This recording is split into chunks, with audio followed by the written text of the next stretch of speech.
యమధర్మరాజు గారి వక్షస్థలం మీద తన్ని చంపిన వాడు ఎవరైనా ఉంటే శంకరుడు ఒక్కడే ఉన్నాడు.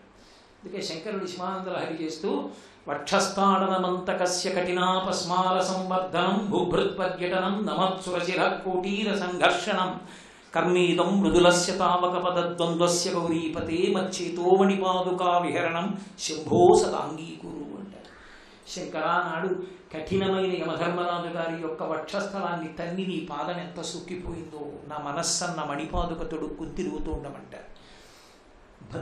భక్తి కోసం శంకరులకు లేక లోకానికి నేర్పడానికి అంత కిందకు వచ్చి మాట్లాడారు మహానుభావుడు. కాబట్టి ఆ శంకరుడు కాలమునకు వశపడేటటువంటి వాడు కాడు, ఆయన కాలాతీతుడు. అందుకే ఆయన గురించి ఒక చోట స్తోత్రం చేస్తూ బ్రహ్మమస్తకావళి నిబద్ధతే నమశివాయ అన్నారు. బ్రహ్మమస్తకావళి నిబద్ధతే నమశివాయ అంటే అనేకమైనటువంటి పుర్రెల మాలను ఒకటి మెడలో వేసుకుంటాడు.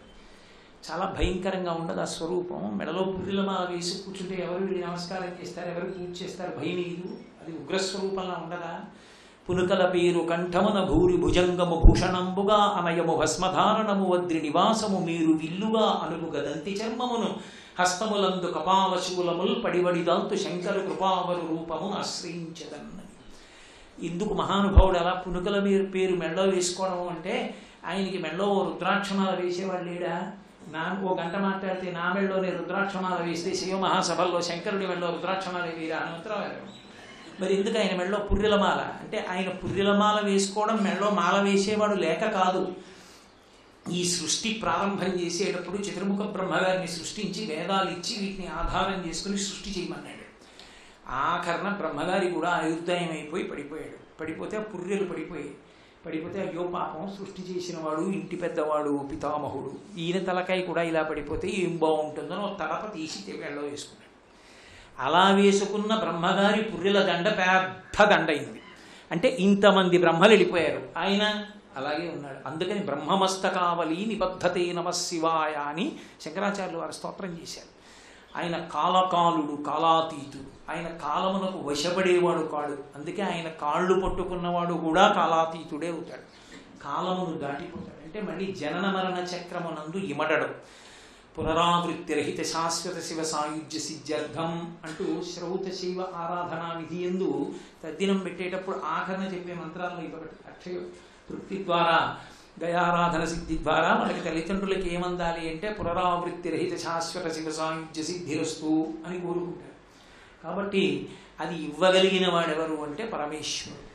అంతటి మహానుభావుడు తండ్రి కనుక తప్పు చేస్తే లోకాన్నంతటినీ శిక్షిస్తాడు, వ్యక్తిని శిక్షిస్తాడు. అది ఆయనకున్న గొప్పతనం. చెప్పి శిక్షించాడు. ఇదిగో నువ్వు ఈ తప్పు చేశావు అందుకు నేను శిక్షిస్తున్నాను అని చెప్పవలసిన అవసరం ఆయనకేం లేదు.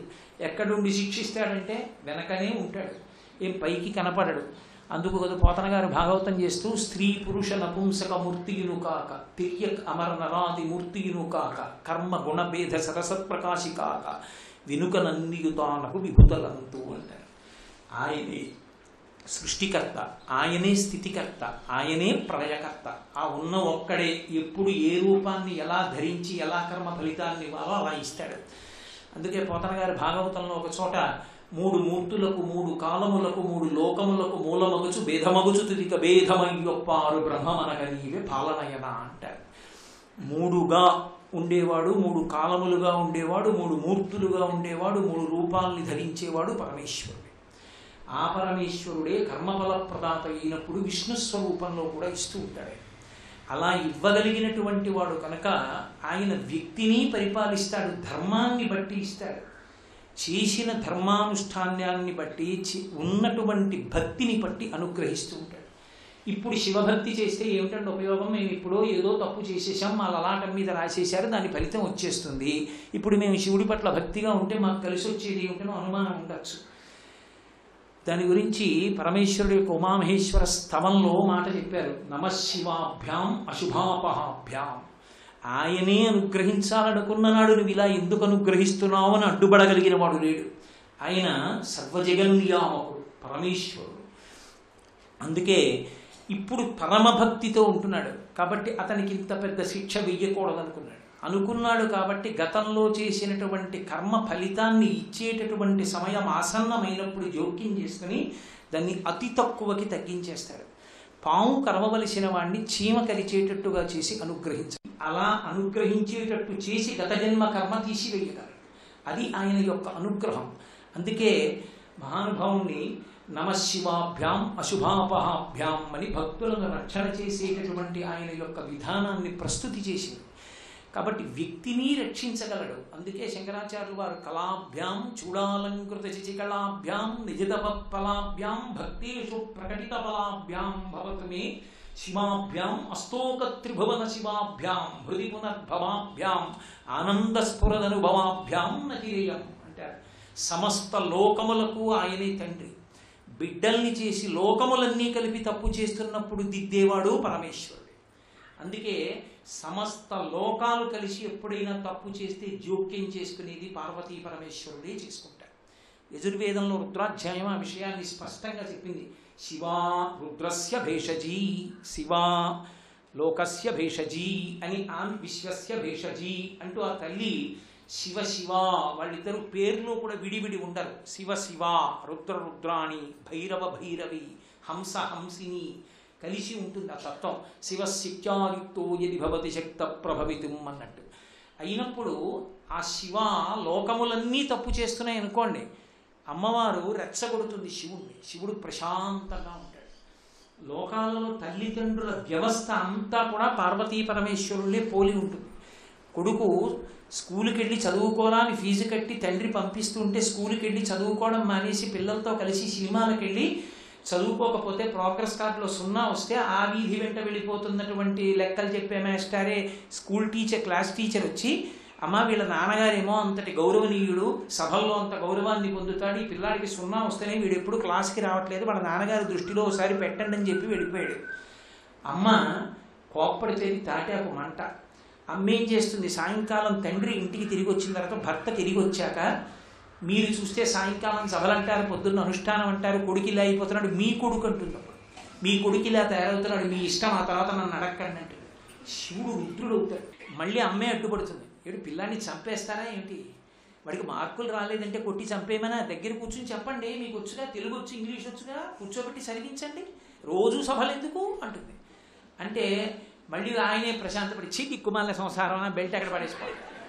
మళ్ళీ కాసేపు ఆగి గ్లాసులు కమలాపండు రసం పట్టుకెళ్ళి, ఏమండి పిల్లాడికి మొన్ననైనా టైఫాయిడ్ వచ్చింది, అలా కొట్టేసుకుంటారా, ఆలోచించండి అంటుంది. ఆ తండ్రే మళ్ళీ వెళ్ళి నిద్రపోతున్న పిల్లాడిని ముద్దులు ఎట్టుకుని సభలన్నీ రద్దు చేసుకుని కొడుకు దగ్గర కూర్చొని చదివిస్తాడు. పార్వతీ పరమేశ్వరుడు లోకం పట్ల అలాగే ఉంటాడు. అందుకే రుద్రం అలా మాట్లాడింది, యజుర్వేదం అలా మాట్లాడింది. ఒకనాడు దక్షుడు నిరీశ్వర యాగం చేశాడు. దక్షుడి మీద ప్రేమో, దక్షుడిచ్చే సంభావనల కోసమో అందరూ వెళ్ళారు. అందరూ వెడితే లోకం తప్పు చేస్తోంది. పరమశివుడు జోక్యం చేసుకోడు, పిల్లలు ఆడుకొని అన్నాడు. ఆవిడ ఇదే అలవాటైతే, రేపొద్దున్న తండ్రిని ధిక్కరించడం అలవాటైతే పరమశివుడు జోక్యం చేసుకునేటట్టు చెయ్యాలనుకుంది. శివుణ్ణి రుద్రుణ్ణి చెయ్యాలి, అంతేగాని మహా ఇల్లాలా తల్లి నమ్మితి నామనంబున సనాతనులైన ఉమా మహేశులన్ మేటు భజింతు కదమ్మ, దయాంబురాశివి కదమ్మ, హరిం పతిచేయుమమ్మ, నిన్ను నమ్మిన వారికి ఎన్నడికి నాశము లేదు కదమ్మ ఈశ్వరి అని పోతన గారి చేత స్తోత్రం చేయబడ్డ తల్లి. శంకరుడు వద్దంటే పేరంటాలకు వెళ్ళే బేల కాదు ఆవిడ. లోకాన్ని దిద్దాలి, బిడ్డల్ని దిద్దాలి, అందుకు వెళ్ళింది. వెళితే దక్షుడు అవమానించాడు, శరీరాన్ని వెంటనే విడిచిపెట్టింది. ఈ వార్త తెలిసింది పరమశివుడికి. అప్పటి వరకు శివుడిగా ఉన్నవాడు ఒక్కసారి రుద్రుడయ్యాడు. ఒక జట తీసి కొట్టాడంతే కైలాస పర్వతం మీద ఉన్న రాతికి. అందులో ఉంచి పుట్టింది భయంకరమైనటువంటి స్వరూపం ఒకటి. అబ్రంలిహాద భ్రవిభ్రమ ప్రభ్రమ కృందీల దీర్ఘ శరీరమర ప్రజ్వల జ్వలన దీప్త జ్వాలికాజ్వాల జజ్వల్యమాన కేశముల నిరయ జండ దిగ్వేదండ శుండావదోర్దండ సహస్రద్యుతిహేతి సంఘమొప్ప వీక్షణత్రయలోక వీక్షణద్యుతిలోక వీక్షణతటి నిరీక్షమగుచు గ్రకచ కఠిన కరాల దంష్టలు విలుంగ ఘన కపాలాస్తి మలికలు దనర సకలలోక భయంకరుండగుచు వీరభద్రుడు దయించే మారట రుద్రుడగుచు. భయంకరమైనటువంటి స్వరూపం వీరభద్రుడు పుట్టి దక్షయజ్ఞ ధ్వంసం చేస్తే మళ్ళీ దేవతలందరూ వెళ్ళి శంకరుడి కాళ్ళ మీద పడ్డారు. మహాప్రభో, మీరు తప్ప మాకెవరు దిక్కు, రక్షించండి, ఇంకెప్పుడు ఇలాంటి తప్పు పనులు చేయకండి అన్నాడు. పూషదంతమిదవ్యగ్రో దక్షాత్తర హరోహర అని శివాష్టోత్తరంలో చెప్తాం. తప్పు చేసిన సభకి సాక్షాత్తు సూర్యనారాయణమూర్తి వెళ్ళినా పళ్ళు పీకించేసి పాయస నైవేద్యం ఒకటే మిగల్చాడు. తప్పు చేస్తే శిక్షించకపోతే పిల్లలు పాడైపోతారు. లోకం తప్పు చేసింది, అమ్మవారు జోక్యం చేసుకునేటట్టు చేసింది తండ్రిని. జోక్యం చేసుకున్నాడు, నిరీశ్వరయాగం పోయింది. దక్ష ప్రజాపతి వచ్చి కాళ్ళ మీద పడ్డాడు. అప్పటి నుంచి మళ్ళీ శివుడి గౌరవం ఏమిటో లోకం తెలుసుకుని బ్రతకడం మొదలుపెట్టింది. శివుడి గౌరవం ఏమిటో తెలుసుకుంటే శివుడికి కాదు గొప్ప, లోకానికి రక్ష. నాన్నగారిని గౌరవించడం చేత కాకపోతే నాన్నగారికి కాదు తక్కువ, పాడైపోయేది కొడుకు. అలా తండ్రి గౌరవాన్ని నిలబడేటట్టు చేసింది తల్లి. కాబట్టి ఆయన లోకములన్నీ తప్పు చేస్తే దిద్దుతాడు. లోకములన్నీ ఆయన బిడ్డలు. ఆ బిడ్డలకు ఆపదొస్తే ఆయనే జోక్యం చేసుకుంటాడు, జోక్యం చేసుకుని కాపాడతాడు. అందుకే వాడు లోకానికి తల్లిదండ్రులు. ఒకనాడు హాలాహల భక్షణం చేయవలసి వచ్చింది. ఉన్న పదవులు చాలక ఏదో అమృతం తాగి శాశ్వతమైన సుఖాలు అనుభవించాలని వెళ్ళి పాలసముద్రాన్ని చిలికారు. ఆ పాలవెల్లి లోపల అప్పటికప్పటికి మందరాగము తిరిగన్ చప్పుడు నిండిన జండము చెప్పిడిదే మధురి చెవులు చిందరగురియన్ ఆలోల జలధి లోపల నాలో నహి విడిచి సురలన సురల పరపన్ గీలా కోలాహలమున హాలాహల విషము పుట్టే అవనీనాథ. బ్రహ్మాండమైన హాలాహలం పుట్టి తరువుకొస్తుంటే అప్పటిదాకా వచ్చినవన్నీ పంచుకున్న వాళ్ళందరూ పరిగెత్తారు. ఎవరి దగ్గరికి పరిగెడతారు? అప్పటి వరకు నాన్నగారు గుర్తురాడు. నాన్నగారు ఒరే ఒక్కసారి చూడాలనుందిరా అంటే, నాన్నగారు అంటే ప్రొబేషన్లో ఉన్నాను, మొన్ననే ప్రమోషన్ వచ్చిందంటే. ఓ మంచి వస్తువు కొనుక్కుంటే దాచుకుంటాడు. ఇంక్రిమెంట్ వస్తే నాన్నగారికి చెప్పడేదో అడుగుతాడు అనుకుంటాడు. తీరా కామెర్లు వచ్చి హాస్పిటల్లో జాయిన్ తర్వాత ఒక్కసారి నాన్నగారు ఉండి ఆయన చేతితో చిన్నప్పుడు పెట్టినట్టుగా చంద్రశేఖర చంద్రశేఖర చంద్రశేఖర పాహిమాం చంద్రశేఖర చంద్రశేఖర చంద్రశేఖర రక్షమాం అంటూ మా నాన్నగారు బొట్టన వేడితో రక్ష పెడితే బాగుండు అనిపిస్తుంది. భార్యను పిలిచి మా నాన్నగారిని ఒక్కసారి రమ్మనవే అంటాడు. అంటే దుర్మార్గుడు. ఎప్పుడైనా విన్నాడా నా మాట? నేను ఎందుకు ఎడతానంటాడా తండ్రి? రోహిణీ కార్తీన నెత్తి మీద ఉత్తరీయం వేసుకుని జనరల్ కంపార్ట్మెంట్ ఎక్కి వెళ్ళిపోతాడు. తండ్రితనం తండ్రితనమే. ఇంతమంది పరిగెత్తారు. చని కైలాసముజొచ్చి శంకరుని వాసద్వారముంజేరి ఈశుని దవ్వారికు లట్టుపడ్డ తల మంచుంజొచ్చి కుయ్యో మొర్రో విను మాలింపుము చిత్తగింపుము దయం వీక్షింపుమన్ సంభుజానన ముఖ్యుల్కని రక్తరక్షణ కళా సంరంభునిన్ శంభునిన్. అది పద్యం. ఆత్మరక్షణ కళా సంరంభుడు ఆయన. పిల్లలొచ్చి ఎలుగెత్తి పిలిస్తే తట్టుకోలేడు. గబగబా పరిగెత్తుకొచ్చాడు. ఏమిరా ఏమైందన్నాడు. ఏం చెప్పమంటావు మహానుభావ, అమృతోత్పాదనం కోసం అన్నది ఓ పాలసముద్రాన్ని చిలికాం. హాలాహలం వచ్చింది, పరిగెత్తుకుంటూ నీ మ్రోలకొచ్చాం, రక్షించమన్నారు. దాని జోలికెళ్ళిన వాడు కాదు, అది దేని మించి వెడితే అదంతా ఆవిరైపోయి సముద్రాలు ఎక్కిపోయి. ఎవడైనా లోకం కోసం అటువంటి విషం తాగుతానంటే ఎవరైనా ఒప్పుకుంటారేమో, భార్య ఒప్పుకోదు. ఆయన ఎంతటి దయామయుడంటే వెళ్ళి భార్యకి తాను నచ్చ చెప్పుకున్నాడు. కంటే జగముల దుఃఖము వింటే జలజనిత విషపు వేడి మీ ప్రభువయ్యుంటుట ఆపద గింటించుట దానఫలము దానం కీర్తి మరుగాక్షి. ఓ పార్వతి, బిడ్డలు ఏడుస్తున్నారు. తల్లిదండ్రులను మనం ఉండగా పిల్లలు అలా ఏడుస్తుంటే మనం ఉండి ప్రయోజనం ఏమిటి? అందుకని నేను ఈ హలాహలం పుచ్చేసుకుందాం అనుకుంటున్నాను, పుచ్చేసుకుంటాను అని ఆవిడ ఇంకా ఒప్పుకోదేమోనని హరిమతియానందించిన హరినచ్చు జగంబులెల్లయానందించున్ హరియును జగములు మెచ్చగా గరళము వారించుటొప్పు కమలదలాక్షి. పుట్టింటి వైపు నుంచి నరుక్కొచ్చాడు. నారాయణ నారాయణీ కదూ. మీ అన్నయ్య శ్రీ మహావిష్ణువు బాధపడుతున్నాడు, లోకాలకు రక్షకుడు. ఆ లోకాలన్నీ హలాహలం చేత దగ్ధం అవుతున్నాయి. ఆయన సంతోషిస్తాడు, పుచ్చేసుకుంటా ఆ హలాహలాన్ని. నాకేమైనా అవుతుంది అనుకుంటున్నావా? బెంగెట్టుకోకు. భక్షింతు హాలాహలమును శిక్షింతును మధుర సూక్ష్మ ఫలరసము క్రియన్ రక్షింతు ప్రాణికోట్లను వీక్షింపుము నీవు నేడు వికచాబ్జముఖి. ఏం బెంగపెట్టుకోకు పార్వతి, చిన్న ద్రాక్ష పండు చప్పరించినట్టు చప్పరించేస్తా, పుచ్చేసుకోనా అన్నాడు. మీ ఇష్టం వచ్చినట్టు చెయ్యండి అంది ఆవిడే.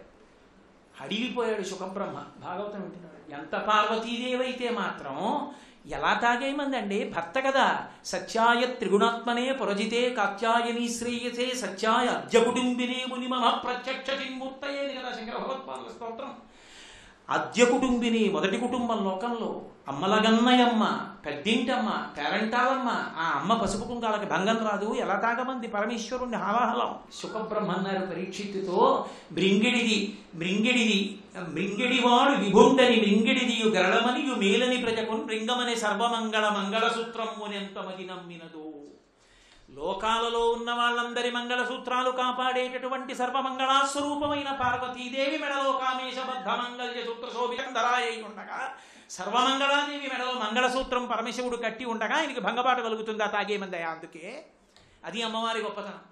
శంకరాచార్యులు వారి సౌందర్యలహరిలో ఇంకొంచెం ముందుకెళ్ళి అమ్మవారి తాటంక మహిమ అన్నారు. సుధామప్యాస్వాద్య ప్రతిభయజలా మృత్యుహరిణి విపద్యంతే విశ్వే విదిశతముఖాం ఖాద్యాది విశద కరాళం యక్ష్వేళం కబళ తవ తక్కాల కలనాన శంభోస్తన్మూలం తవ జనని తాటంక మహిమ అన్నారు. అమ్మా, ఐదోతనానికి గుర్తు తాటంకాలు, చెవుల ఆభరణాలు నీ చెవులకు ప్రకాశిస్తుండగా పరమశివుడు హాలాహలంతో అయితే మాత్రం ఇబ్బంది వస్తుందమ్మా అన్నారు. మహానుభావుడు, ఏరా ఆ రోజున దక్షయజ్ఞం మీరందరూ చేశారు కదా, ఇప్పుడేమో నేను కావాల్సి వచ్చానా అనలేదు. గబగబా తాను హాలాహలం వెంట పరిగెత్తాడు. ఇప్పటి వరకు అందరికీ ఎదురొచ్చిన హాలాహలం శంకరుణ్ణి చూసి వెనక్కి తిరిగిపోయి పోతే ఈయన దాని వెంటబడ్డాడు. గబగబా వెళ్ళి ఎక్కడికి పోతావే అని చెప్పి చేత్తో పట్టుకుని తన చుట్టూంచొర సంఘముల్ జయ జయధ్వానంబులన్ బొబ్బిడం ఘనగంభీరమంబుతో శివుడు లోకద్రోహి హుంపోకు రమ్మని కెంగేల తెమల్చి కూర్చి కడిగానంకించి జంబూఫలంబుల మహావిషమునాహారించే హెలాగతి. అరిచేత్తో పట్టుకుని ఇలా ముద్ద చేసుకుని నోట్లో పెట్టుకుని గుడుక్కుని మింగేశాడు. ఆయన ఎంతటి మహానుభావుడు అంటే, కదలంబారవు పాప పేరు వడలం ఘర్మాంబుజాలంబు పుట్టదు నేత్రంబులు నెర్రబారవు నిజ జూటాచంద్రుడు కందడం వదనాంభోజము వాడదా ముఖము వదనాంభోజము వాడదా విషమును ఆహారించుచో గాయిచో పదిలంబై కడిచేయిచో దిగుచుచో భక్షించుచో మృంగుచో అన్నాడు. అది ముద్ద చేసినప్పుడు కానీ, నోట్లో పెట్టుకున్నప్పుడు కానీ, మింగినప్పుడు కానీ కనీసం ఆయన ఒంటి మీద పొక్కు పుట్టలేదు, వేడెక్కలేదు, ఆఖరికి చెమట పట్టలేదు, పైన ఉన్న చల్లని చంద్రుడు కందిపోలేదు, మెడలో ఉన్న పాములు వేడి చూసి భయపడి జారి కింద పడిపోలేదు. ఆయనని ఆశ్రయించి ఉండగా ఎవరికీ ఏ ఆపద ఉండదు. సర్వులకు రక్ష ఇవ్వగలిగినటువంటి మహానుభావుడు పరమశివుడు అంటే. కాబట్టి ఆనాడు హాలాహల భక్షణం చేసి లోకాల్ని రక్షించాడనే సామాన్యమైన భక్షణం కాదు. ఉదరము లోకంబులకును సదనంబకు తెరిగి శివుడు చటుల విషగ్నిన్ కుదురుకొని కంఠబిలమున పదిలెంబు కదిలిపే పరమ సూక్ష్మ రసంబున్. అది మింగేస్తే కడుపులో కెడితే కొన్ని లోకాలు పోతాయి, పైకి వదిలేస్తే కొన్ని లోకాలు పోతాయి. అటు కాదు ఇటు కాదు, కంఠంలో పెట్టుకుని తెల్లని కంఠం నల్లటి కంఠంగా మాడితే గరళకంఠుడు శ్రీకంఠుడు అని పేరు తెచ్చుకుని నీలకంఠుడు అయ్యాడు మహానుభావుడు. తెల్లని వాడికి ఎక్కడైనా మచ్చ వస్తే పోవడానికి ప్లాస్టిక్ సర్జరీ చేయించుకుంటాడు. ఏమిటండి మచ్చ? అందులో కంఠం మీద వచ్చింది. అయినా సరే లోకాలు రక్షించాననడానికి ఇది గుర్తు అన్నాడు.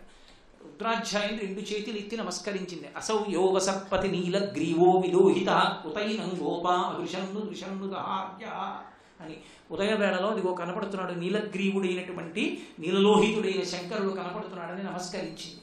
అది ఎవరు? సామాన్యమైన గోపకాంతలు కూడా దర్శనం చేయించా శివస్వరూపాన్ని. ఉతైనం గోపా దృశన్ను దృశన్ను దహార్య అంటూ అంతటి మహానుభావుడు. ఆయన లోకములనన్నిటినీ కలిపి శిక్షించగలడు, లోకములనన్నిటినీ కలిపి రక్షించగలడు. ఇంతటి సమర్థుడైన పరమేశ్వరుడు ఆయన గురించి చెప్పడం, ఆయన గురించి తెలుసుకోవడం ఎవరికీ సాధ్యమే కాదు. ఎందుచేత అంటే ఒక్క మాట అంటే మీకు అర్థమైపోతుంది. అసలు ఈ సమస్త శాస్త్రములు, సమస్త వాంగ్మయమంతా పరమశివుని కాళ్ళకి చేతులకి ఉన్న ఆభరణాలన్నారు. ఎందుచేత అంటే ఒకానొకనాడు పరమశివుడు చేతిలో పట్టుకున్నటువంటి ఢమరుకాన్ని మోగిస్తే వచ్చినటువంటి 14 మాహేశ్వర సూత్రముల నుంచి పాణిని వ్యాకరణాన్ని రచిస్తే పరమశివుని యొక్క ఆనంద తాండవాన్ని చూడడం కోసం చిదంబరం వచ్చి పరమశివుడి యొక్క తాండవం చూసి మురిసిపోతుంటే ఆదిశేషుడు, మేమందరం తాండవానికి సహకరిస్తాం, 1000 పడగలున్న నీకు కాళ్ళ చేతుల ఏం మోగిస్తావు చూడడం తప్ప అన్నారు. ఏం చేస్తానంటారే, నేను కూడా పరమశివుడికి కాలి అందెనైపోతానని ఎగిరి వచ్చి పరమశివుడి పాదానికి చుట్టుకున్నాడు ఆదిశేషుడు. కాలి అందే అయ్యాడు. ఆ కాలి అందే అయినటువంటి ఆదిశేషుడే పతంజలి అయి పాణిని వ్యాకరణానికి మహాభాష్యాన్ని ఇచ్చాడు. మూకశంకరుడు మూక పంచజితిలో మహాభాష్య వ్యాఖ్య ప్రకట ఆరోపయతివా అంటూ ఆ మహాభాష్యకర్త అయినటువంటి పతంజలిని స్తోత్రం చేస్తారు. అటువంటి పతంజలి పరమశివుని యొక్క కాలి ఆభరణం అందే. ఆయన వ్యాకరణానికి మహాభాష్యం ఇస్తే చేతి ఢమరుకంలోంచి వ్యాకరణం వచ్చింది. ఆ వ్యాకరణం లేనినాడు వాంగ్మయం లేనే లేదు. ఆ వాంగ్మయం లేనినాడు మీకు నాకు ఈ పద్యము లేదు, ఈ వచనము లేదు, ఈ పుస్తకం లేదు, ఉపన్యాసం లేదు, తెలుసుకునే అవకాశం లేదు, పూజ చేసే అవకాశం అంతకన్నా లేదు.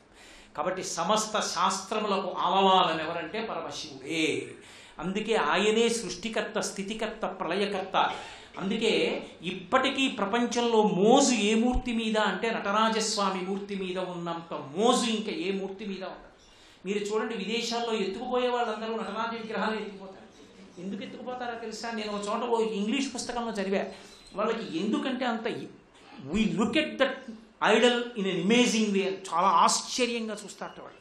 ఎందుకు చూస్తారంటే ఒకటే కారణం, పెద్ద జుత్తున్నటువంటి శంకరుడు యమవత్యప్త దేహాయ దక్షిణామూర్తయే నమః ఇలా అన్నాడు అనుకోండి, ఆ జుత్తంతా ఇలా విసురుకుంటుంది. మళ్ళీ తల ఇలా తిప్పాడు అనుకోండి, ఇటు జుత్తు ఇటు పడే లోపల ఇటు జుత్తు ఇలా విసురుకుంటుంది. ఈ రెండు జుత్తులు కింద పడే లోపల తలలా నవ్వుతూ నిలబడుతుంది. అంత వేగంగా ఊపాడనే ఉగ్రంగా ఉండడు, నవ్వుతూ ఉండి జుత్తు ఇలా ఇలా ఇలా ఇలా ఉంటుంది. అసలు కింద పడదు, అంత వేగంగా నర్తిస్తాడు. ఆ నర్తించేటప్పుడు యువతల చేతిలో ఢమరకం, యువతల చేతిలో అగ్నిహోత్రం, మధ్యలో నవ్వుతున్న ముఖం. ఈ ఢమరకంలోంచే శబ్దంలోంచి సమస్త సృష్టి, అగ్నిహోత్రంలోకి లయం, ఆ చిరునవ్వుతో ఉన్న ముఖం స్థితి. సముద్రపు ఒడ్డుకి వెళ్ళి విశాఖపట్నంలో కూర్చొని కాలు పెట్టి కాలు మీద ఇసుక వేసి గూడు కట్టాను, అందులో చిన్న శివలింగం పెట్టాను. ఇప్పుడు నేనే సృష్టికర్త ఆ గుడికి. కొంతసేపు చూసా చాలా బాగుందన్నాను, గోడలు కట్టాను, చీపురు పళ్ళ తెచ్చాను, దాని ముందు పెట్టాను, గుడ్డ చుట్టాను, పతాకం పెట్టానన్నాను, ప్రాకారాలు పెట్టానన్నాను, నంది పెట్టానన్నాను, అన్నీ పెట్టాను. పెట్టి కాసేపు ఆగి వెళ్ళిపోతూ చేత్తో దేవాలయం పడగొట్టి వెళ్ళిపోయాను. నేనే దాని సృష్టికర్త, నేనే స్థితికర్త, నేనే ప్రళయకర్త. ఈ సమస్త బ్రహ్మాండములకు సృష్టికర్త బ్రహ్మగా పరమశివుడు, చేతిలో ధమరకం. ఈ సమస్త ప్రపంచాన్ని నిలబెట్టేవాడు చిరునవ్వు చేత విష్ణు స్వరూపంగా పరమశివుడు. ఈ సమస్త ప్రపంచాన్ని లయం చేసేటటువంటి వాడు పరమశివుడు అగ్నిహోత్రం. కదిపేటటువంటి వాడు ఆయనే. అందుకే వాళ్ళిద్దరిది నా తాండవ లాస్య స్వరూపం. కైలాసం ఎక్కడ ఉంటుందంటే ఎక్కడో ఉంటుందనుకున్నవాడు అమాయకుడు. శంకర భగవత్పాదులు సౌందర్యలహరిలో చెప్పినట్టు కైలాసం ప్రతి చోట ఉంటుంది. ఇప్పుడు నేను ఈ ఉపన్యాసం చెప్తున్నప్పుడు ఒక్కొక్క భావన నాలోంచి వస్తున్నప్పుడు దానికి అనుగుణంగా నా చేతులు కదులుతూ ఉంటాయి, నా చేతులు కదులుతాయి, నా ముఖం కదులుతుంది, నా కళ్ళు కదులుతాయి. ఇవన్నీ కదలికలన్నీ తాండవం పరమశివుడు. భావ ప్రకటనలన్నీ లాస్యం. భావ ప్రకటన శరీర కదలిక లేకుండా ఉండదు. మీరు అలా వెళ్ళిపోతుండండి, ఒకడు కోపంగా ఇలా అంటాడు, ఓడు నవ్వుతూ ఉంటాడు, ఓడు ఏడుస్తూ ఉంటాడు, ఓడు పడుకుని ఉంటాడు. జలపాతానికి భావం ఏముందంటారేమో, జలపాతాన్ని చూసి స్పందించిన మీ మనసే దాని భావన. కాబట్టి ఈ సమస్త ప్రపంచం తాండవ లాస్య స్వరూపం. అందుకే లలితా సహస్రంలో వ్యాసుడు లాస్యప్రియా లయకరీ లజ్జారంభ అధివందిత అంటూ పిలిచాడు అమ్మవారిని. అటువంటి లాస్య తాండవ స్వరూపములైనటువంటి ఆ పార్వతీ పరమేశ్వరుడు అర్ధనారీశ్వర స్వరూపం. ఇంతటి మహోత్కృష్ట స్వరూపమైనటువంటి ఆ పరమేశ్వరుడు అసుతోషుడు అన్నారు. నలుగురు శిష్యులతో కలిసి అదే పరమేశ్వరుడు శంకరాచార్య స్వామి వారిగా వచ్చాడు. ఒక చెట్టు కింద కూర్చున్నవాడు యావత్ భారతాన్ని 3 పర్యాయములు సన్యాసాశ్రమంతో పాదచారి అయి పర్యటించి మళ్ళీ వేదం యొక్క ప్రమాణాన్ని నిలబెట్టినటువంటి మహాపురుషుడు శంకర భగవత్పాదులు ఒక్కరే. సర్వం శ్రీ ఉమామహేశ్వర పరబ్రహ్మార్పణమస్తు. స్వస్తి.